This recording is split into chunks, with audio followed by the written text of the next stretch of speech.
Hi and welcome to this Leaving Cert Higher Level Applied Maths video. In this video, we're looking at the 2025 exam paper and specifically question 9 part B, which is an impacts and collisions question. So two small smooth spheres, A and B of mass 3m and m respectively, collide obliquely. The velocity of A before the collision is 3i plus 4j, and the velocity of B before the collision is minus 2i plus j, where I is along the line joining the centers of the spheres at the point of impact. The coefficient of restitution is 1/3. Show that the fraction of kinetic energy lost as a result of the collision is 5/24. So forgetting what the question is actually asking, let's focus on working with the actual impact. So we have our formulas here from our log table, so for our collisions, and we're going to set up our little table of before, mass, and after.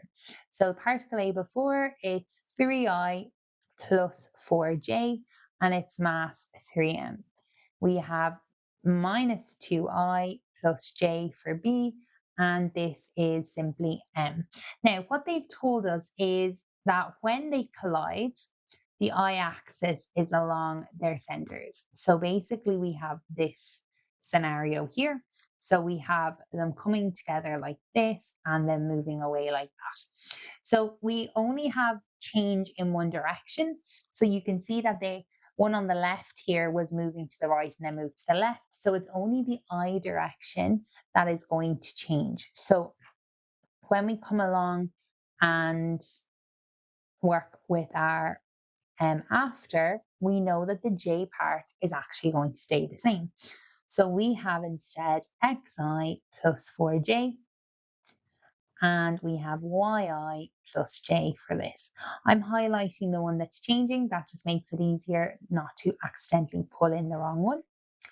And when we work with Newton's law of restitution or Newton's experimental law and the conservation momentum, both of those require only a vector, which means we only have to put in the part of the vector that changes. So let's go number 1, Newton's law of restitution.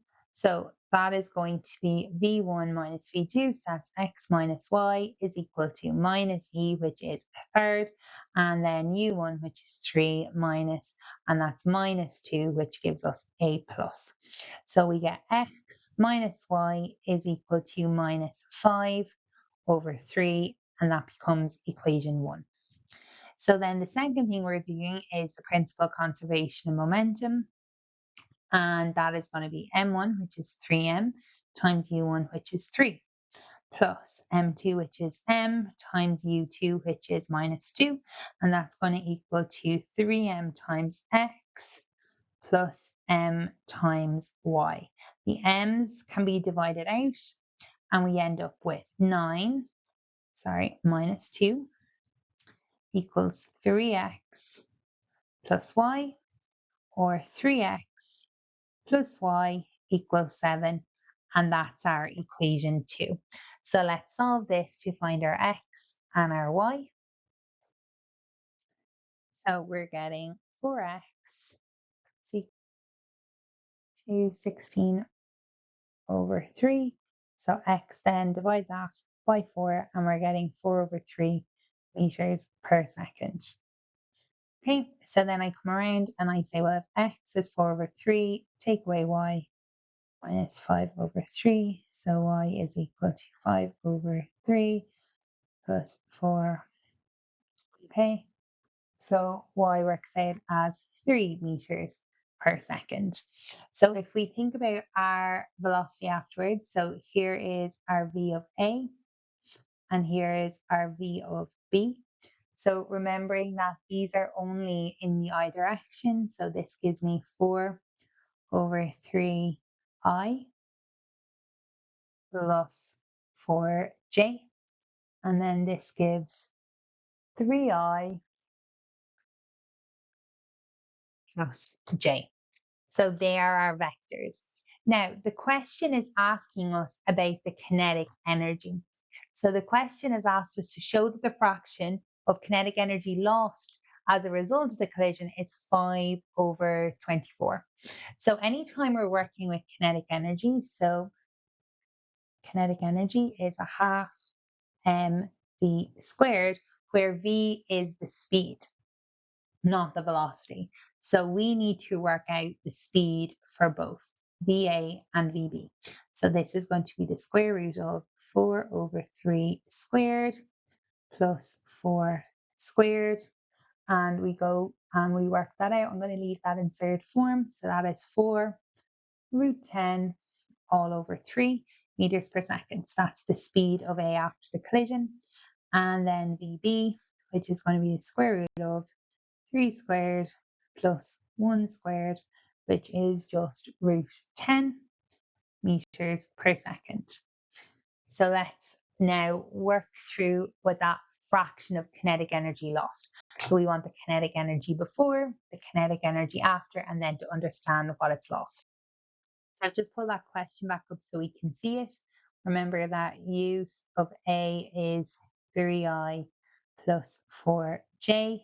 So if we want to think about the speed before, we need the magnitude. So that is the square root of 3 squared plus 4 squared, which is our 5 meters per second. And then for B, it is minus 2I plus J. So that is for the speed of B before. That is the square root of minus 2 squared plus 1 squared. So that is equal to root 5 meters per second. So let's go kinetic energy before first. So that's going to be a half times m, which is 3m, times the UA squared, which is 5 squared, plus a half m of b, which is just m, and then we have the speed of b before, which is root 5 squared. So we can work this out. And we're going to leave that in terms of m, so that's 40m, and the unit is joules.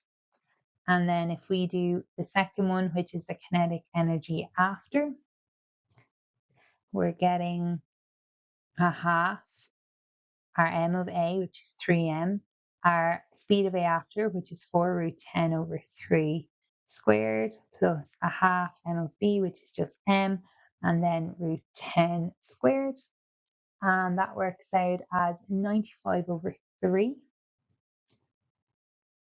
joules. And now we think about the lost.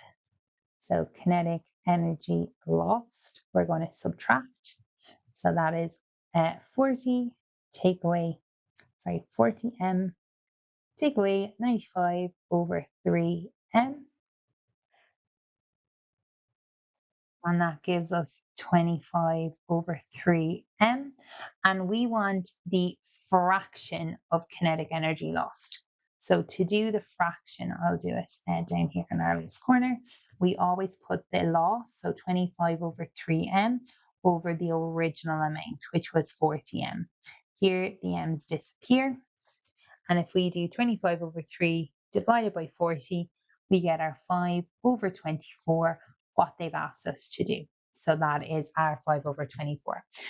So quite a long question with quite a lot in it. If you have gone wrong at any point, obviously you're not going to be able to get the right answer, which is a little bit annoying when you have a question like this, especially when there's so much that can go wrong. Just remember about our energy. When we're dealing with that, it is scalar, so we have to only work with scalars. That means we're not working with our velocity. We're not looking with our vectors. We're instead working with speed, which is the magnitude of velocity.